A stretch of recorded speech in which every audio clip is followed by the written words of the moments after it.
The core part is that a lot of people, they don't know what they don't know, right? In this case, what are the risks of AI? It does require a pretty deep background, understanding the technological side, the legal side, a lot of ethical questions involved, all the cyber and privacy risks around that. Those are all the types of risks that we can really recommend. The whole goal of our platform is really to say, we're going to monitor what's happening externally and tell you about that. If you're like me or most of our listeners, you have some investment in artificial intelligence and you're either in the DC area or interested in what's happening here. And like most of us, you probably try to keep up with the latest AI reports, the latest AI models. And one of those reports was a Stanford 456-page report that was dropped earlier in April talking about the state of AI in 2025. Again, if you're like most of us, you're interested in that, but you probably don't have time to read the entire 456-page document. That's why today I am so excited to have people who have not only broken down responsible AI governance into their company's concept, but also will help us understand the responsible AI governance part of this very important document. We have two employees from Trustible, which is an AI startup in DC. And for exactly what they do and the positive impact they're making, I'll leave it to the episode. Let's get going. Welcome back to DC Decoded, where we break down what happens when artificial intelligence meets the nation's capital. I'm your host, Sam Lee. Today, we have two employees of Trustible with us to break down the latest happening in AI and how that affects the DC community. Specifically, we'll be looking at the 2025 AI Index report released by Stanford just a few weeks ago. Trustible is a DC-based AI governance software company focused on helping organizations manage and mitigate AI risk, build trust, and accelerate responsible AI development. First up, we have Andrew Gamino Chong. Andrew is the co-founder and chief technology officer of Trustible. Prior to Trustible, Andrew spent 7.5 years at FiscalNote in a variety of software engineer, tech lead, and engineering director roles where he helped FiscalNote build proprietary data ingestion systems, scalable search infrastructure, and a collaborative machine learning platform. Andrew, welcome to the show. Thank you. Glad to be here. And returning to the show is John Hopkins Gillespie, the guest from a previous episode. John is still the Director of Policy and Product Counsel at Trustible, advising the company on AI regulatory developments and overseeing legal compliance issues for the Trustible platform.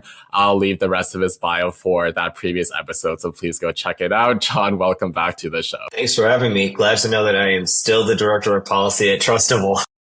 For now, just keeping everyone updated. All right. So for those who might not know, Andrew, why did you co-found Trustible with the current CEO? Tell us a bit about how this company came to be. Yeah. So honestly, my background has always been working at the intersection of AI and policy. I actually went to undergrad thinking I wanted to become a lawyer working on technological issues, but I ended up liking the coding side of it a little bit more, but always thinking about how does AI intersect with the law and things like that? So FiscalNote really was the perfect place.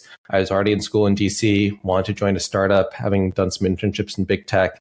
And so that was the perfect thing because we were literally applying AI to analyze what legislation and regulations were the most relevant for different customers, relevant for different issues, trying to really understand and parse through then also, can you detect from the text of something whether it's likely to pass? Is there signal inside of that? Can you look at networks of things like that? Because of that work, and I did some time doing some research in grad school as well, very focused still on using AI to analyze policy, legislation, regulations. I joke that because of that work, one of the test cases in FiscalNote's platform was literally legislation on AI. I was always curious. I'm like, hey, if this ever came up, I was having free reign with what I was doing. I could build models, deploy them, not a lot of documentation. It was all fun and innovation, while every IT and security thing was, compliance up the wazoo. And so I remember reading, I think it was maybe May or June of 2021, I actually saw the EU's proposed AI Act come through. This was several years before it was being proposed. And I remember reading through it and immediately I'm like, man, if this ever became law, this would be a pain in the ass to comply with for a couple of reasons. Actually, while it was a law governing AI, it wasn't actually governing the models. It was governing, I say, the people and the processes you use to develop AI. It's saying there's some people who are AI deployers, and the use cases of AI will be regulated or not. But I was sitting over here like, we don't have a database of our AI use cases. How am I going to convince my legal team that doesn't understand anything that we're only doing low risk AI? I was just thinking about that problem for a long time.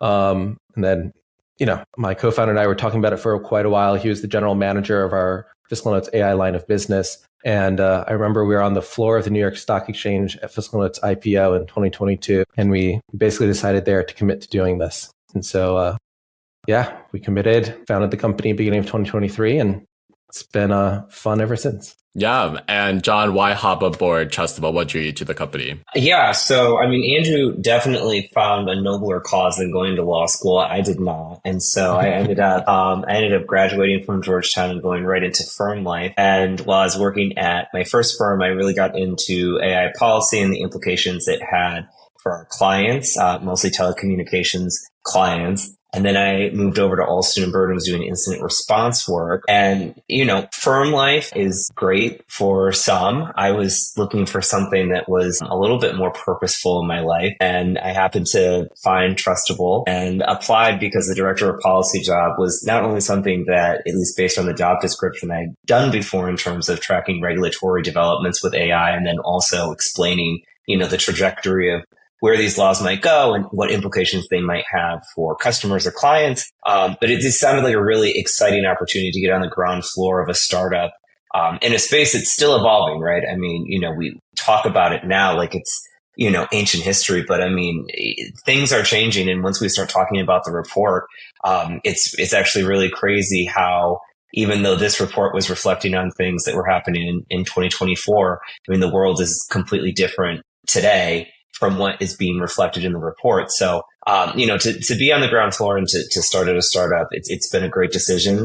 It's probably one of the best decisions I've made professionally in a really long time. We have a really great team. I enjoy it and, keep plugging away. Yeah, there's a pitch for startups for any lawyers who are in big law and trying to find something different. So there we go. All right, let's get into this report then. So in early April, the Stanford Institute for Human-Centered Artificial Intelligence releases their 2025 AI Index report. It's their 8th edition of this report. They release one every year. And it's a 456-page report that covers AI's expanded role in any sector you could think of: business, policymaking, public life, you name it. And chapter 4 is all about responsible AI governance, which is very relevant to the work that companies like Trustible do. And it's so relevant that Trustible CEO and co-founder Gerald Kiris-Itoros posted on LinkedIn summarizing the AI governance chapter. And there are a few points here that I think are worth just getting your guys' thoughts on. So let's start with benchmarks. So one point of this chapter is that responsible AI benchmarks are emerging, essentially evaluating AI systems against any RAI, responsible AI standards. It still remains uncommon, but new benchmarks such as Helm Safety, AirBench are helping close this gap. Andrew, what is this obsession with benchmarks, and is it actually helpful for responsible AI? This era of LLMs, AI research had become really obsessed with what I know others call scoreboarding of things, right? It's really great when you can build a new model, run a thing, and then you see if you got the high score. It feels a little bit like someone's playing a video game. And so all the research is attracted to that. It also sometimes gives you actually the potential for training objectives as well, right? You can say, oh yeah, fine tune yourself against this corpus of some stuff like that. It gives a great number. It's great for marketing materials. And I think there's a lot of value for that. Now, the downsides is that there can be a lot of cheating on these things. If you throw in the benchmark as part of the training data set or you're fine tuning on it, there's not good standards or visibilities or controls around this stuff. So that's definitely one of the concerns with this approach. And then the second is that there's other human qualities that aren't always captured around this. I think that's one of the big flaws. A paper I actually worked on in grad school was looking at similar trends with topic modeling and how actually everyone is now obsessed with just calculating these scores to assess the quality. And the rationale for that was that there was a study 15 years before that showed that there was a correlation, not like a strong correlation, but a mild correlation between human evaluations of things and these scores. And so I think it's important to have benchmarks, to have something you can run automatically, but they should never be the only thing that you do. There needs to be other kinds of human verification steps. People need to understand what is guaranteed or not. And then actually, I think the report did a really good job pointing out that sometimes it's not just about which benchmarks were run, but also which ones weren't or weren't disclosed. Sometimes there's more telling in what wasn't disclosed than what was, because you can see a list of 100 things, the scores look great, but did it actually perform really poorly on the additional 20? That's where the risks might actually be. Right. John, any additional thoughts there on benchmarks? Andrew's the technical brain on this one, but I think, when we think about it from a regulatory perspective, right, like we really don't want policymakers getting in the weeds on, what qualifies as a good performance evaluation or benchmark, right? I would say that when it comes to these things, really leave it to the folks that are on the ground that understand the stuff inside and out and take a high level approach. And generally we see that with frameworks, but there are a couple out there that try to prescribe some specific benchmarks to, performance levels and things that would qualify as biased versus not biased. And, my personal advice, and you take this with a grain of salt, but when it comes to, trying to hash these things out legislatively or in the regulatory process, being more high level really makes a lot more sense, and let the experts figure out, exactly what that's going to look like on the technical side. These things change from year to year. What could be biased in fairness now may not be the same thing in a couple of years. So we really don't want to impose strict standards when it comes to benchmarks in the regulatory process. Well, I think one area that has been pretty relevant in the policymaking space, both here and abroad, are data privacy laws. Like, how do users continue to maintain privacy, both at a personal level, but also a business level, as these AI models continue to evolve and get better? And I know, John, we've talked about how sometimes data privacy laws, specifically from bodies like the European Union, can put up barriers to new entries and kind of cut off innovation in a way from smaller AI players. So can you explain from your vantage point what you see these current data privacy laws being as a tool for good and maybe as a tool for not so good things as well? Yeah, so I think, the dream of data privacy, right, is to put control of data back into the consumer's hands. And I think what we've seen with these regimes over time is that it ends up being a check the box exercise for companies to go through and say, well, we've done X, Y, and Z, and so we're good and clean. And it doesn't actually drive to the spirit of what the law was intended to do, which was to, again, help empower consumers with their data, understand the data flows, understand how it's being used and collected and shared. And so you're absolutely right. Data laws do put barriers in place for new entrants that want to be able to collect large data sets and then train AI models on them. It imposes a huge cost because compliance with just GDPR alone can, depending on the size of the data sets and what you're processing, it can be astronomical. I would say that the other thing is we've entered into a world where these regimes are just so fractured, right? Here in the US, right, we have, I think, just under 20 different privacy laws. And it's really now just a race to put your own personal stamp on what you value in terms of like data and, what companies should be doing. And so it's really become much more political than it should be. Again, the ultimate intent was supposed to be about consumers. And now we've entered into this world where these data privacy regimes are really kind of chokeholding innovation. The final point I'll actually make is that there's an inherent tension between data privacy laws and being able to innovate and be responsible with AI, right? You want high quality data sets for AI to train, to fine tune, but data privacy laws put a lot of restrictions on GDPR coming to mind first and foremost, put a lot of restrictions on how data can be used. You have to have a certain purpose being able to use the data, some kind of lawful purpose to use the data. There's data minimization periods where, you can only keep the data for a specific purpose for so long and then you have to delete it. And so that really just comes directly in conflict with being able to have high quality data sets that you can maintain for periods of times that are necessary to make sure that the AI system is doing what it needs to do. So as we're thinking about AI regulatory schemes, we should really be thinking about how they go hand in hand with data privacy regulatory regimes as well. Right. And just for those who might not know, can you briefly explain what GDPR is? Yeah, so GDPR is the General Data Protection Regulation that's imposed in the European Union. It was passed, I believe, in 2018 was when it came into effect. Either 2016 or 2018 it came into effect. And it basically dictates data privacy policy around the world. And that is a whole other podcast for a whole other day. Right. And it not only affects like European headquartered companies, it affects multinational companies trying to operate in the EU. So that's basically every big US tech company that tries to operate there as well. One last point I wanted to touch on with the report specifically was the problem of data commons shrinking. So one point is that the data commons is rapidly shrinking, meaning that more websites are restricting AI scraping. In fact, restricted data tokens rose from about 6% to 20 to 33% in 2024, challenging things like AI model diversity and scalability. Andrew, talk a bit about what that actually means and why people should care about that. Yeah, it's funny. I remember writing about this in, I think, the first newsletter edition that Trustible ever put out. Because we were seeing that as well, namely that more and more paywalls were popping up. A lot of orgs were realizing that before there was basically a mutual incentive to allow your pages to be scraped, right? Because that's how you get into search indexes. That's how people discover your site. You got traffic, led to ad revenue. So there was a mutually beneficial experience. However, the new AI-driven search engines and platforms, they're not driving web traffic to you. And so it's actually now suddenly a much more one-sided advantage system.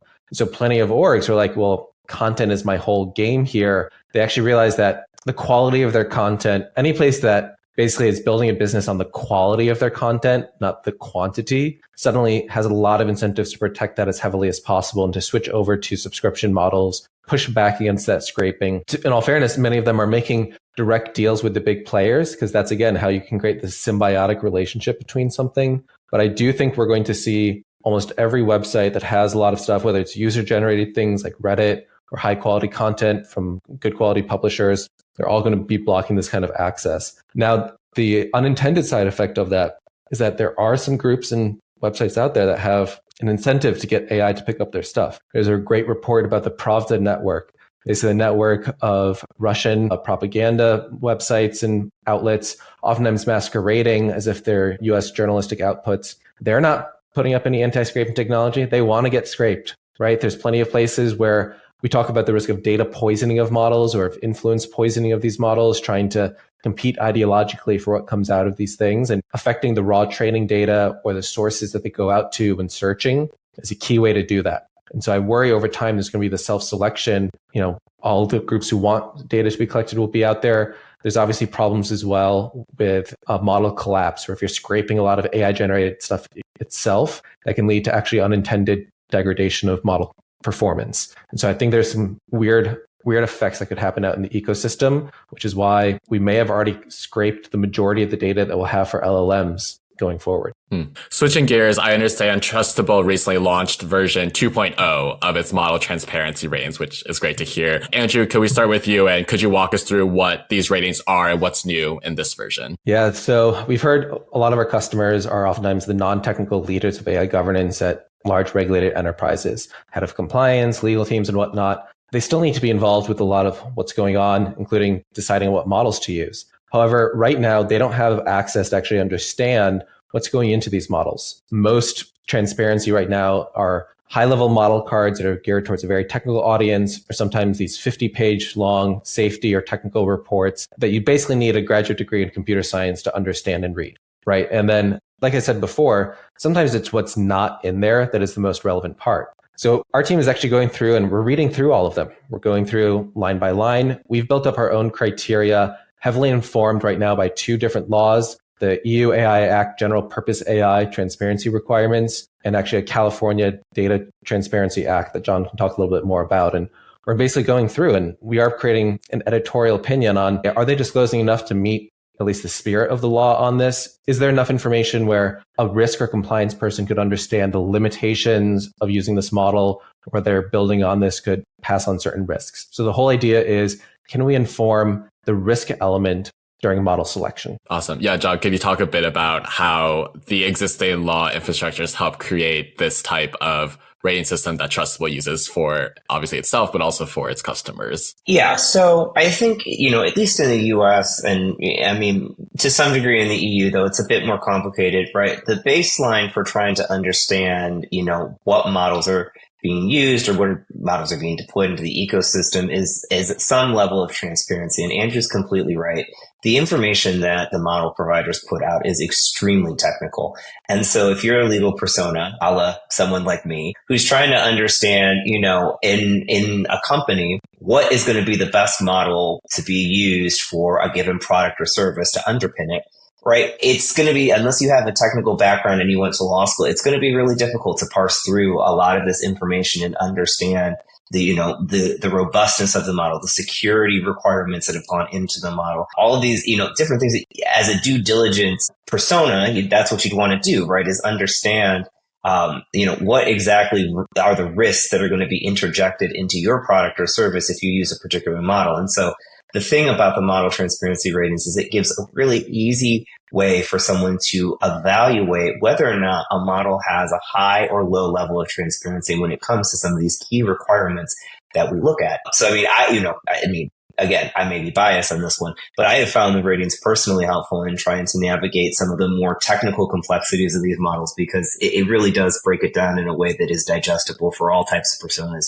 across the AI governance space. Right. And what's the biggest difference with 2.0 compared to 1.0? What have you guys tried to upgrade the most on? We expanded the set of categories we were covering, partly because of the new California law. Before, we were only really looking at some of the evaluations if we thought the model fell into this additional category under the AI Act, which are models with systemic risk. But now we've expanded that just to start summarizing the evaluation activities of other models. And then we also refined our criteria, built up a bit more of a process so we can ingest them faster. So we built up some internal tooling to help us build that. But really the whole idea is actually we're starting to now recommend for specific use cases which models might be the most appropriate. We can now say, for example, if you're doing something in education, this model over here examined for potentially toxic content and filtered it out, versus this other model didn't, because they're actually using it to build content filters for toxicity. And so you need that information in there.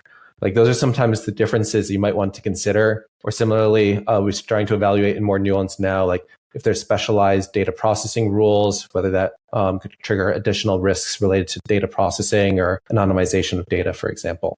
So it's all really in response to what are the concerns our customers have, what are they looking for during their model selection considerations, and how can we make it so you can easily see that single, simple language in a single accessible place. Right. And on the topic of transparency, that was actually a point of tension between Trustible and the AI report. The AI report had talked about how transparency and foundation AI research has improved according to their research, where transparency scores for foundation models rose from about 37% to 58% in 2024. And then Trustible noted that it's counter to Trustible's research that it has done on AI model transparency ratings, where they've seen, or you guys have seen, transparency go down. So why the discrepancy? Either of you? Yeah, we really focus on a lot of the commercial models because those are the ones our customers use. A number of the models in the Stanford report are also some of the ones that academia uses heavily. And obviously, it's very important for those to have a lot more information out there. And I think there has been an improvement there.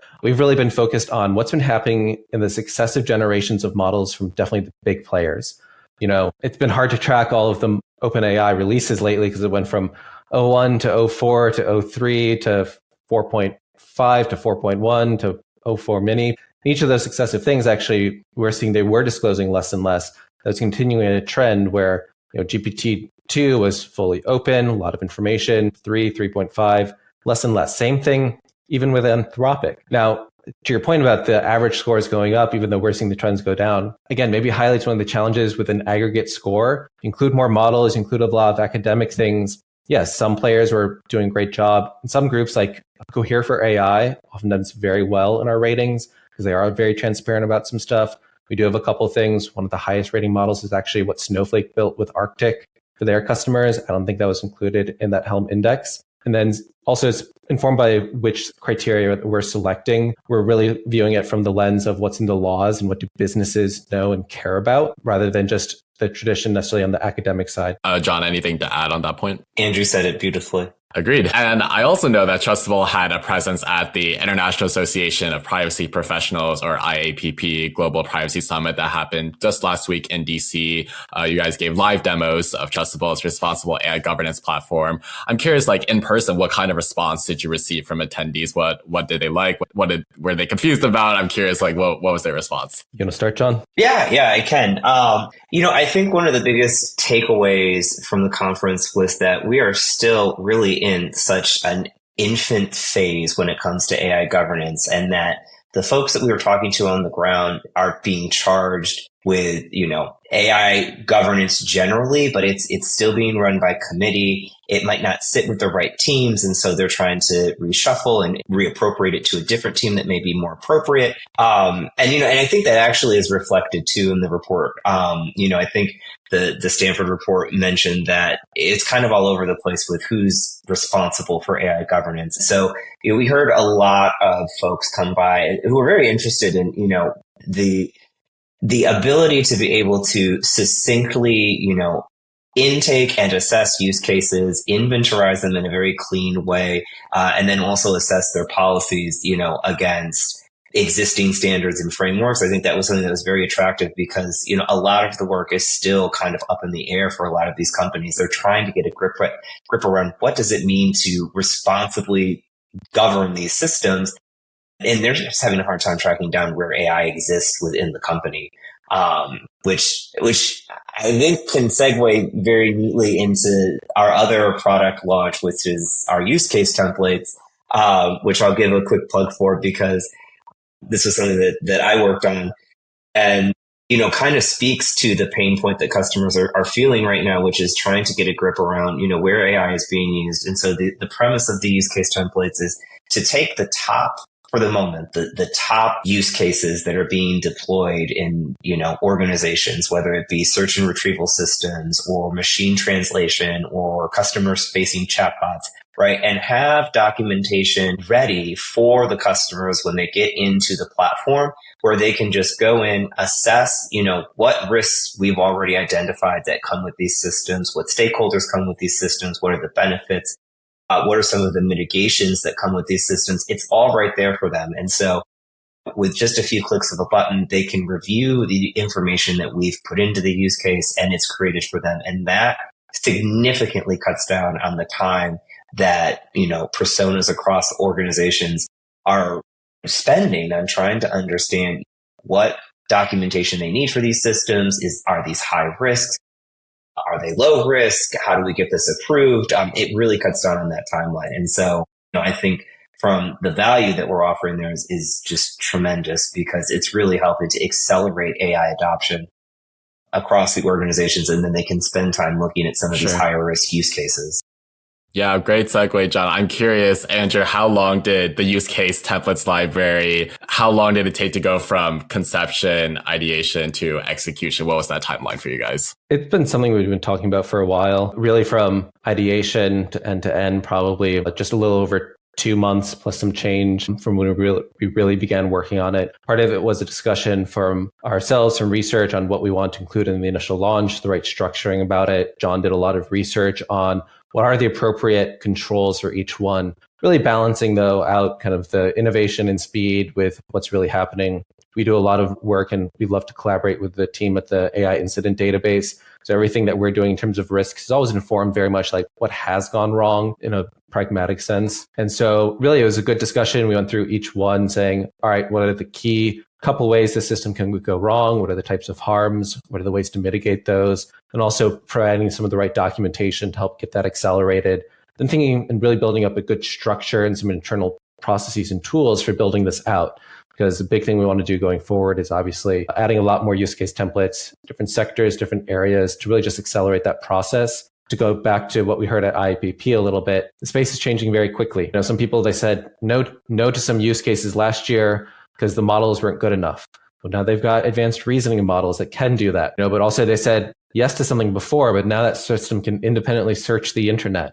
Like, wait a minute, that changes all of the risks heavily. And we're not even talking about AI agents yet, right? The idea that you're no longer just doing a read-only RAG pattern pulling in data, now you're acting on it, right? And there's been a lot of research on how to improve this, but also a lot of research already on all of the security risks that it implements. And so I think it's going to be a very active space, and keeping on top of it. We're ready for it. We've got the expertise. It's very challenging for a lot of people who also have all of their other work they need to do to stay on top of that. So that's, again, why we're building things like these templates to help them get ahead of that. And that's the most, I think, important part to remember about any sort of AI development, whether it's responsible AI or a policy, what have you. The only constant is change right now. And as the AI space continues to grow, I've been talking to more startup founders and leaders in the DC area who are creating these responsible AI software and governance tools. For example, I just put out an episode with Juan Manuel Contreras, who runs a startup called Aymara that helps developers build responsible AI tools based on customer needs. So if I'm a customer, particularly an enterprise customer, why would I choose Trustible? In other words, what do you think is Trustable's biggest value add for customers who are interested in deploying responsible AI software? Maybe we can do John and then Andrew. Oh, no, I think we should do it the other way around. This is Andrew. Okay, Andrew then John. Andrew then John. Bread and butter right here. You can't do that. I'll talk on the business side. John can obviously handle for the regulatory and the risk side. So the core part is that a lot of people, they don't know what they don't know, right? In this case, what are the risks of AI? It does require a pretty deep background, understanding the technological side, the legal side, a lot of ethical questions involved, all the cyber and privacy risks around that. Those are all the types of risks that we can really recommend. The whole goal of our platform is really to say, we're going to monitor what's happening externally and tell you about that. We say AI governance is hard because you've got this growth inside your org on two different dimensions. There's the internal complexity. So how many AI use cases you have, the models, how long they've been running, all of the people you have working on this stuff, that's going up. But then the external context is also increasing. That's the number of regulations, all of your customers asking stuff, all of the research about AI risks and the different models and incidents that are happening. So how do you keep up with both of those? And if both are growing, then you actually have an exponential problem.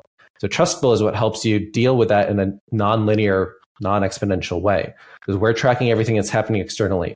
Which models are riskier? What incidents are happening? What risks you need to be aware of? What are the use cases? How do you measure the value of those? We give you that all to you out of the box. We use a little bit of AI, we use some automation, we integrate to help deliver that to you at scale so that you can stay both present with all of the research and help you scale with that into the future as you adopt more AI. Awesome. John? Yeah, I think our biggest value, honestly, is the insights that we have throughout the platform. I think that is a key distinguisher because this work is difficult, right? In any type of compliance space, it can be time consuming. It is costly. It involves a lot of people. It involves a lot of teamwork. It involves a lot of approval. And, along the way, you're going to have questions. It's not going to be, as Andrew was saying, it's not linear. There's no one way to slice this baby. And so, the thing that we bake into the platform is making sure that not only customers are checking the box when it comes to complying with frameworks,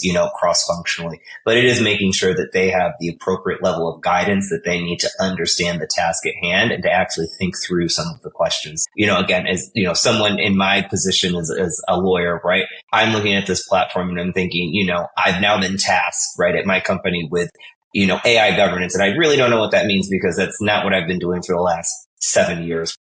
And I have a platform where I'm working through some of these really difficult questions about, documentation and, data requirements and system requirements.